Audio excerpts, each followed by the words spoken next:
Hello प्यारी दर्शकों, भारतीय मूल की अंतरिक्ष यात्री सुनीता विलियम्स पिछले 25 दिनों से स्पेस में फंसी हुई है। उनकी वापसी बार बार टल रही है। आखिर क्यों नहीं लौट पा रही हैं वो? स्पेस में फंस गई हैं। सुनीता विलियम्स 5 जून को स्टार लाइनर स्पेस क्राफ्ट के जरिए स्पेस मिशन के लिए रवाना हुई थी। उनके साथ एक और अंतरिक्ष यात्री बूस विलमोर भी थे, जो मिशन कमांडर हैं। दोनों को इंटरनेशनल स्पेस स्टेशन ISS पर करीब 8 दिन का वक्त बिताकर वापस लौटना था, पर अब तक दोनों की वापसी नहीं हो सकी है। आखिर सुनीता विलियम्स पिछले 25 दिनों से क्यों स्पेस में फंसी हुई है? उनकी वापसी बार बार क्यों टल रही है? सबसे बड़ा सवाल यह उठता है कि आखिर वह क्यों नहीं आ पा रही हैं? वापसी में क्या खतरा है? इस वीडियो के माध्यम से आपको पूरी जानकारी मिलेगी। वीडियो के अंत तक आपको बने रहना है। प्यारे दर्शकों, उससे पहले हम आपको बता दें, आप देख रहे हैं मिस्टीरियस पॉडकास्ट चैनल, और अगर आप हमारे चैनल को सब्सक्राइब नहीं किए हैं तो प्लीज सब्सक्राइब कर बेल आइकन जरूर प्रेस कर ले, ताकि आप तक हमारा वीडियो सबसे पहले पहुंचे। और सबसे जरूरी बात, लाइक करना बिल्कुल ना भूलें। तो बिना देर किए हुए आइए हम स्टार्ट करते हैं। Then let's get it started. सबसे पहला प्रश्न जो पैदा होता है वह है कि what is star liner space craft? क्या है star liner space craft? Sunita Williams जिस स्पेस क्राफ्ट के जरिए इंटरनेशनल स्पेस स्टेशन यानी कि ISS तक पहुंची, उसे अमेरिकी एयरक्राफ्ट कंपनी बोइंग ने डेवलप किया है। इस स्पेस क्राफ्ट को स्टार लाइनर नाम दिया गया है। कंपनी इसको स्पेस कैप्सूल भी कहती है। बोइंग ने अमेरिकी स्पेस एजेंसी नासा के कॉमर्शियल स्पेस प्रोग्राम के लिए इस स्पेस क्राफ्ट को डेवलप किया है। एक तरीके से स्टार लाइनर नासा और बोइंग की ज्वाइंट कोऑपरेशन में डेवलप हुआ। आखिर स्पेस क्राफ्ट में क्या गड़बड़ी हो गई जो भारतीय मूल की अंतरिक्ष यात्री सुनीता विलियम्स वहां अब तक फंसी हुई है? बार बार सवाल यह उठता है कि आखिर वो वहां क्यों फंसी हुई है। 5 जून को स्टार लाइनर का पहला मानव युक्त ट्रायल किया गया। सुनीता विलियम्स और बूस विलमोर इस स्पेस क्राफ्ट से ISS के लिए रवाना हुए। हालांकि जब स्टार लाइनर को लॉन्च किया जा रहा था, तभी इसमें से हीलियम गैस लीक हो रही थी। एक रिपोर्ट के मुताबिक बोइंग के इंजीनियर्स को लॉन्चिंग के दौरान गैस लीक के बारे में पता था, पर तब उन्हें नहीं लगा कि यह कोई बड़ी समस्या है। पर यात्रा के दौरान स्पेस क्राफ्ट में 4 और जगह से हीलियम गैस का रिसाव होने लगा। इंटरनेशनल स्पेस स्टेशन में डॉक करते वक्त इसके थ्रस्टर भी फेल हो गए। हालांकि अब नासा और बोइंग का कहना है कि 5 से 4 थ्रस्टर ठीक कर लिए गए हैं। नासा का कहना है कि ऐसा बिल्कुल नहीं है कि स्टार लाइनर का इस्तेमाल नहीं किया जा सकता। इमरजेंसी के केस में विलियम्स और उनके साथी एस्ट्रोनॉट इस स्पेस क्राफ्ट से धरती तक लौट सकते हैं, पर फिलहाल एजेंसी पूरी समस्या की तह में जाना चाहती है। वह पता लगा रही है कि आखिर इन फ्लाइट में गैस क्यों और कैसे लीक हुई और थ्रस्टर क्यों फेल हुए। इसी वजह से एस्ट्रोनॉट्स की वापसी टाल दी गई है। अब सवालों के घेरे में नासा फंसा हुआ है। हालांकि एक्सपर्ट्स की राय नासा के स्टेटमेंट से बिल्कुल उल्टा है। उनके मुताबिक स्टार लाइनर में हीलियम गैस का रिसाव गंभीर समस्या की तरफ इशारा करता है। अगर गैस रिसाव का पता नहीं लगाया गया और इसे ठीक नहीं किया गया, तो रिटर्न फ्लाइट में आग लगने की भी संभावना है। आग लगने से एक बहुत पुरानी बात याद आती है। क्या कल्पना चावला के साथ जो हुआ था वही सुनीता विलियम्स के साथ में होने वाला है? प्यारे दर्शकों, अगर गैस का रिसाव का पता नहीं लगाया गया और इसे ठीक नहीं किया गया, तो रिटर्न फ्लाइट में आग लगने की संभावना है। इस केस में सुनीता विलियम्स और विलमोर की जान भी जा सकती है। एक्सपर्ट्स नासा को भी सवालों के घेरे में खड़े कर रहे हैं। सवाल कर रहे हैं कि आखिर जब एजेंसी को लॉन्चिंग के वक्त हीलियम गैस के रिसाव का पता लग गया था, तो इनका बड़ा रिस्क क्यों लिया गया? इतना बड़ा रिस्क आखिर क्यों? आखिर इस फैक्ट को छिपाया ही क्यों गया जिससे किसी की जान जा सके? अब जो मोस्ट इम्पोर्टेंट है कि आखिर वो अब कब तक लौटेंगी या नहीं लौटेंगी, सबसे बड़ा सवाल यह है।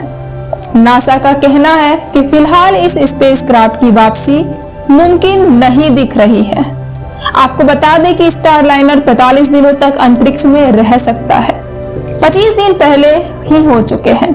ऐसे में सुनीता विलियम्स और विलमोर की स्टारलाइनर के जरिए धरती तक वापसी मुश्किल नजर आ रही है।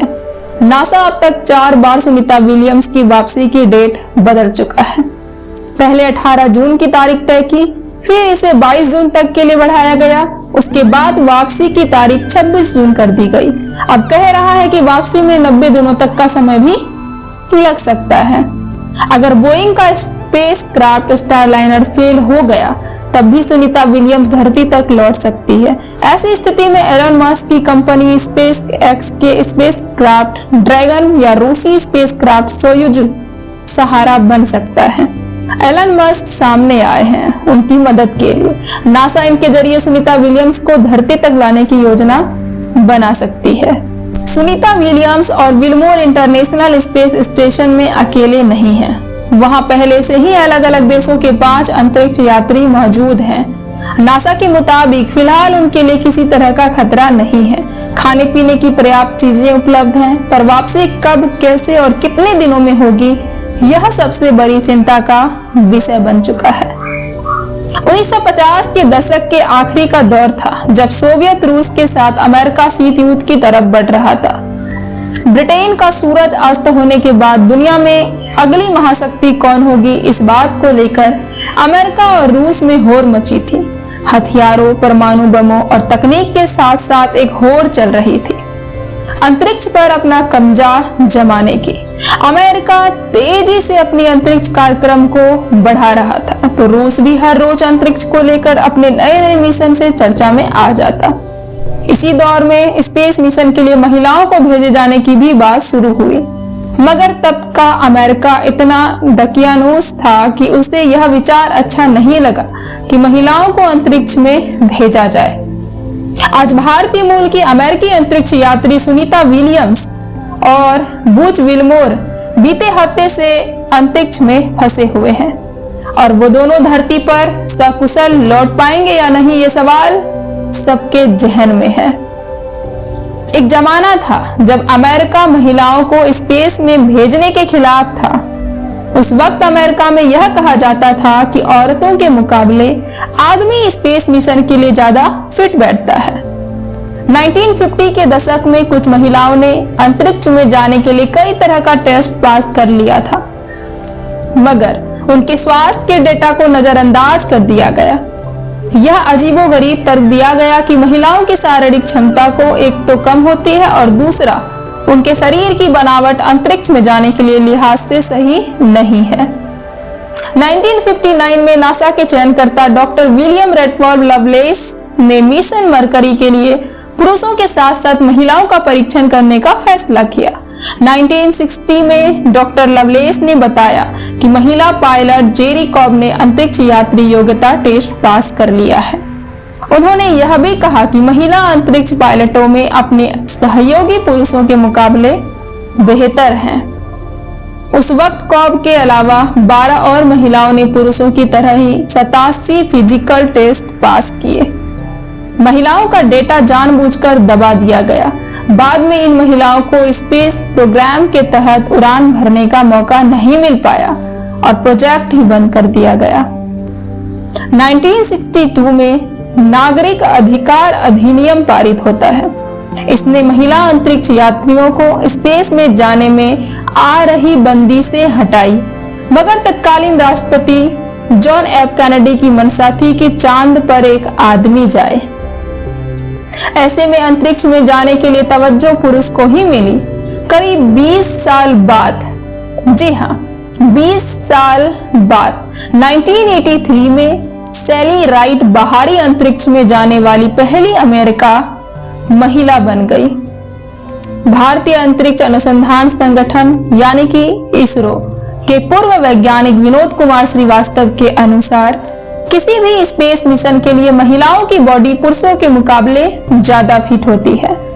पुरुषों को अपना वजन बरकरार रखने के लिए हर दिन महिलाओं के मुकाबले करीब 25% कैलोरी ज्यादा की जरूरत होती है। वहीं अंतरिक्ष में जीरो ग्रेविटी से पुरुषों की आंखों पर ज्यादा असर पड़ता है। अंतर्राष्ट्रीय अंतरिक्ष स्टेशन पर साल भर रहने वाली स्कॉट कैली कहती है कि अंतरिक्ष में आंखों से खूब पानी आता है, जिससे रेटिना मोटा हो जाता है। यह समस्या पुरुषों के मुकाबले महिलाओं में कम होती है।